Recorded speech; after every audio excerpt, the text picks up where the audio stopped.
Russian सेना नजर आई, काफिला नजर आया। इस वक्त की बड़ी जानकारी हम आपके साथ साझा कर रहे हैं। रोसगवार्दिया यानी नेशनल गार्ड ऑफ रशिया के जवान सड़क पर नजर आए। सड़क पर ये जवान नजर आए, वो तस्वीरें हम आपके सामने रखेंगे। सड़क पर एनगोरदार में रशियन सेना नजर आ रही है और ये तस्वीरें हम आपको अगर दिखाएं, देखिए यहाँ पर ये सड़क पर ये रशियन सेना के जवान नजर आ रहे हैं और ये एनगोरदार शहर जहां पर अब रशिया, ये देखिए तस्वीरें हम आपके सामने रख रहे हैं। ये वो तस्वीरें देखिए, यहाँ पर आप देख पा रहे हैं जवान भारी संख्या में सड़कों पर नजर आ रही है। बता रहा है कि अब रशिया अलग अलग शहरों में अपनी पकड़ किस तरह से मजबूत कर रहा है। ये तस्वीरों में आप देख पा रहे हैं, ये सड़कें हैं एनगोरदार की जहां पर रशियन जवान यहां पर सड़कों पर तैनात नजर आ रहे हैं, सड़कों पर गश्त करते नजर आ रहे हैं और लोगों में डर बढ़ता जा रहा है। ऐसे में सोचिए आपके देश में किसी और देश की सेना सड़कों पर इस तरह से टहलती नजर आएगी तो किस तरह का डर और खौफ का आलम होता होगा। ये बड़ी तस्वीरें आपके सामने हम रख रहे हैं। बिल्कुल सलोनी, इस बीच एक और बड़ी खबर दर्शकों को बताते हैं। खार्किव से खबर आ रही है जहां पर एक इमारत पर हमला हुआ है।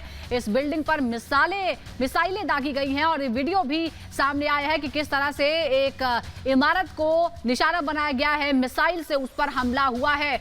ये तस्वीरें दिखा रहे हैं हम, ये अंधेरे की तस्वीरें हैं और अक्सर रात को ही इस तरह के हमले होते हैं या तड़के ही इस तरह के हमलों की जानकारियां सामने आ रही हैं। और अब देखिए, आप दूर से उस इमारत में लगी आग को देख सकते हैं और ये हमले के बाद उस इमारत में आग लग गई है। बताया जा रहा है कि मिसाइल आकर उस इमारत पर गिरी है, जिसके बाद ये इमारत आग की चपेट में आ गई है। सबसे पहले ये एक्सक्लूसिव तस्वीरें आप रिपब्लिक भारत पर देख रहे हैं। रिपब्लिक भारत की टीम लगातार यूक्रेन और आसपास के देशों में मौजूद है, जो पल पल की अपडेट आप तक पहुंचा रही है। यूक्रेन की क्या स्थिति है ये आपको बता रही है और साथ ही वहां जो तमाम लोग फंसे हैं, भारतीय फंसे हैं, उनका रेस्क्यू किस तरह से चल रहा है ये भी हम आपको बता रहे हैं। और इस बीच एक बार फिर ये तस्वीरें सामने आई हैं जिसमें एक मिसाइल से एक इमारत को निशाना बनाया गया। तस्वीरें आपके सामने रख रहे हैं। खार्किव में बिल्डिंग पर किस तरह से हमला किया गया, देखिए मात्र कुछ सेकंड में कैसे एक पूरा टावर ध्वस्त हो जाता है, किस तरह से मलबे में तब्दील हो जाता है। ये तस्वीरें हम आपके सामने रख रहे हैं। बिल्कुल, सल्टोवा सबब ये इलाका है जहां पर ये घटना हुई है। सल्टोवा इलाका है ये, जहां पर ये इमारत है जिसमें मिसाइल आके गिरी है, जिसके बाद आग लग गई है। और इसी तरह की तस्वीरें देश के तमाम हिस्सों से सामने आ रही हैं और इसीलिए निंदा हो रही है रूस की, क्योंकि रूस लगातार रिहायशी इलाकों को, आम नागरिकों को, प्राइवेट प्रॉपर्टी को नुकसान पहुंचा रहा है। और इस तरह की खबरें लगातार सामने आती जा रही हैं और ये तस्वीरें हम आपको एक बार फिर दिखाते हैं। आप दूर रात के अंधेरे में भी देख सकते हैं कितनी ऊंची आग की लपटें उठ रही हैं।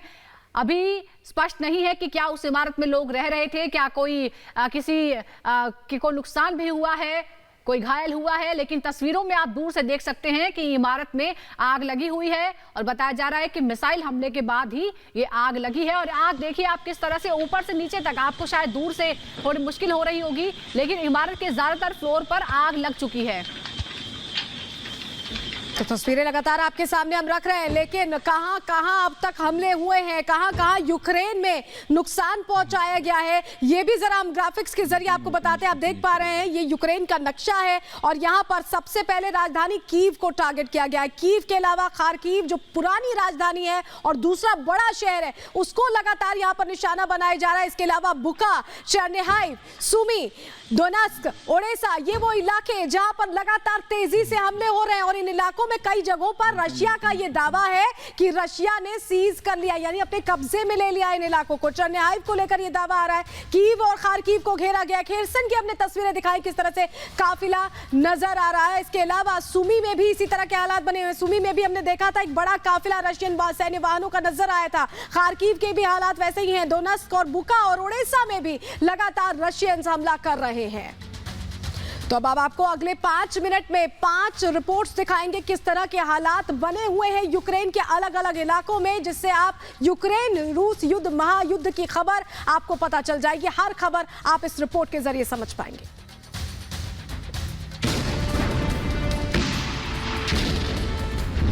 यूक्रेन पर रूस की बमबारी लगातार जारी है। खार्किव, खेरसान के बाद अब कीव पर कब्जे की तैयारी है। रूसी सेना की बमबारी में यूक्रेन को भारी नुकसान पहुंचाने का दावा रूसी रक्षा मंत्रालय की तरफ से किया गया है। रूस के मुताबिक यूक्रेन के 3000 जवान, 39 एयर डिफेंस सिस्टम, 60 लड़ाकू विमान, 600 बख्तरबंद गाड़ियां और 227 आर्टिलरी यूनिट तबाह कर दिए गए हैं।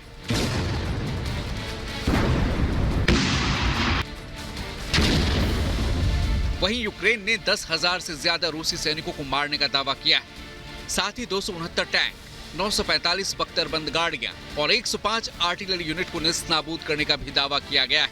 अब तक 14.5 लाख से ज्यादा लोग युद्ध के दौरान यूक्रेन छोड़ चुके हैं। वहीं 351 से ज्यादा आम नागरिकों की युद्ध में मौत हो चुकी है। Bureau report, Republic Bharat. Ukraine में रूस का हवाई हमला, हमले में यूक्रेन का एयर डिफेंस सिस्टम तबाह। रूसी सेना ने यूक्रेन पर किया क्रूज मिसाइल से हमला। 11 दिन से रूसी सेना के हमलों का सामना कर रहे यूक्रेन का अधिकांश हिस्सा तबाह हो गया है। कीव और खार्किव समेत यूक्रेन के कई शहरों पर रूसी सेना का ताबड़तोड़ हमला जारी है। इस बीच रूसी सेना ने यूक्रेन का एयर डिफेंस सिस्टम तबाह करने का दावा किया है। बताया जा रहा है कि रूसी सेना ने यूक्रेन के एयर डिफेंस सिस्टम को निशाना बनाकर क्रूज मिसाइल से हमला किया। तस्वीरों में आप देख सकते हैं कि रूसी सेना के हमले के बाद एक जोरदार धमाका होता है और पूरा आसमान आग की लपटों में घिर जाता है। दावा किया जा रहा है कि यह हमला यूक्रेन के एयर डिफेंस सिस्टम पर किया गया, जिससे यूक्रेन को भारी नुकसान हुआ है। हालांकि 11 दिन से जारी जंग में रूस और यूक्रेन दोनों को काफी नुकसान का सामना करना पड़ रहा है। वहीं जंग खत्म करने के लिए वार्ता की कवायद भी चल रही है, लेकिन फिलहाल युद्ध विराम की तमाम कोशिशें नाकाम साबित होती दिख रही है। Bureau report, Republic Bharat. Ukraine पर रूस की बमबारी लगातार जारी है। कल यूक्रेन पर रूस के क्रूज मिसाइल हमले में यूक्रेन का एयर डिफेंस सिस्टम तबाह हो गया। जरा गौर से इन तस्वीरों को देखिए। रूसी मिसाइल हमले में पलक झपकते ही यूक्रेन का एयर डिफेंस सिस्टम नेस्त नाबूद हो गया। यूक्रेन के कई शहरों में लगातार रूसी सेना की बमबारी जारी है। वहीं अब यूक्रेन के आसमान में रूस के न्यूक्लियर बॉम्बर जहाज Tu-22 को भी मंडराते हुए देखा गया। रूस के लगातार हमलों के बीच यूक्रेन ने भी पलटवार का दावा किया है। यूक्रेन के मुताबिक पिछले 24 घंटे में रूस के कुल 9 फाइटर जेट और हेलीकॉप्टर तबाह कर दिए गए हैं। यूक्रेन के चेर्निहिव में लगातार एयर स्ट्राइक का सायरन बज रहा है और लोगों से सुरक्षित ठिकानों पर जाने को कहा गया है। युद्ध के बीच रूस के राष्ट्रपति पुतिन ने यूक्रेन और सीरिया में मारे गए रूसी सैनिकों के परिवारों को 5 मिलियन रूबल और घायल सैनिकों को 3 मिलियन रूबल देने का ऐलान किया है। Bureau report, Republic Bharat. रूस और यूक्रेन के बीच जारी महायुद्ध के बीच जंग को रोकने के लिए कूटनीति का दौर भी जारी है। एक बार फिर यूक्रेन के विदेश मंत्री ने पीएम मोदी से जंग रुकवाने की अपील की है। यूक्रेन के विदेश मंत्री ने पीएम मोदी से रूस के राष्ट्रपति पुतिन से बात कर युद्ध को रुकवाने की अपील की है। वहीं कल मॉस्को में रूस के राष्ट्रपति व्लादिमीर पुतिन और इजराइल के प्रधानमंत्री नफ्ताली बेनेट के बीच यूक्रेन संकट पर चर्चा की गई। इजराइल के पीएम नफ्ताली बेनेट ने पुतिन से बात करने के बाद यूक्रेन के राष्ट्रपति जेलेंस्की से भी बात की। वहीं पोलैंड और यूक्रेन सीमा पर अमेरिका और यूक्रेन के विदेश मंत्रियों की मुलाकात हुई और युद्ध में सहयोग पर चर्चा की गई। पीएम मोदी के साथ साथ दुनिया के कई बड़े नेता युद्ध खत्म करने और कूटनीति से यूक्रेन संकट का समाधान निकालने के लिए रूस के राष्ट्रपति पुतिन से आग्रह कर चुके हैं। अब सबकी निगाहें कल तीसरे दौर की वार्ता पर टिकी। Bureau report, Republic Bharat.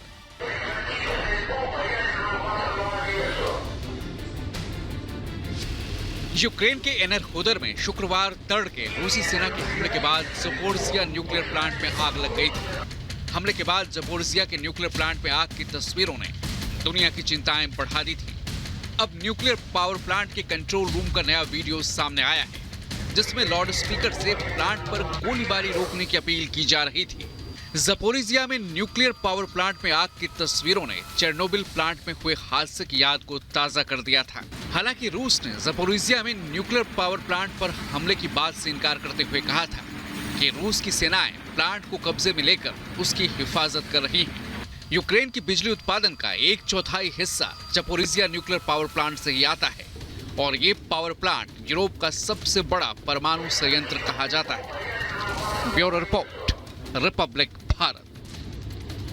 तो इन तमाम रिपोर्ट्स में हमने आपको विस्तार से बताया है कि कहां-कहां कौन-कौन सी बड़ी-बड़ी घटनाएं हुई है महायुद्ध के दौरान। अब आपको बताते हैं कि कौन से ऐसे इलाके हैं जहां पर बमबारी लगातार जारी है। सबसे ज्यादा यहां देखिए क्रामाटोर्स्क, खेरसन, राजधानी कीव, ज़ाइटोमायर और सल्दोवोका, ये तमाम ये इलाके हैं जहां अभी भी बमबारी जारी है। इस तरह की खबरें लगातार आ रही हैं, कोई ब्रेक नहीं मिल पा रहा है। कुछ कुछ घंटों का बीच में ऐसा होता है कि शांति होती है, लेकिन उसके बाद फिर बमों की बरसात होने लगी है। हम आपको दिखा रहे हैं, ये तमाम शहर हैं जो कभी खुशहाल हुआ करते थे, आबाद हुआ करते थे, लेकिन अब यहाँ पर सिर्फ बम धमाकों की ही आवाजें आ रही हैं और ज्यादातर जो इलाके हैं वो पूरी तरह से तबाह और बर्बाद हो चुके हैं। ये तमाम इलाके हैं और कीव जो है, राजधानी कीव, अब सबसे ज्यादा हमले यहीं पर हो रहे हैं। लगातार यहाँ सायरन बज रहे हैं कि कभी भी बमबारी हो सकती है और इस बीच लगातार बड़ी खबरें सामने आती जा रही हैं। तमाम खबरों पर अपडेट हम आप तक पहुंचाते रहेंगे। यार एक छोटे से ब्रेक के लिए आप बने रहिए रिपब्लिक भारत के साथ।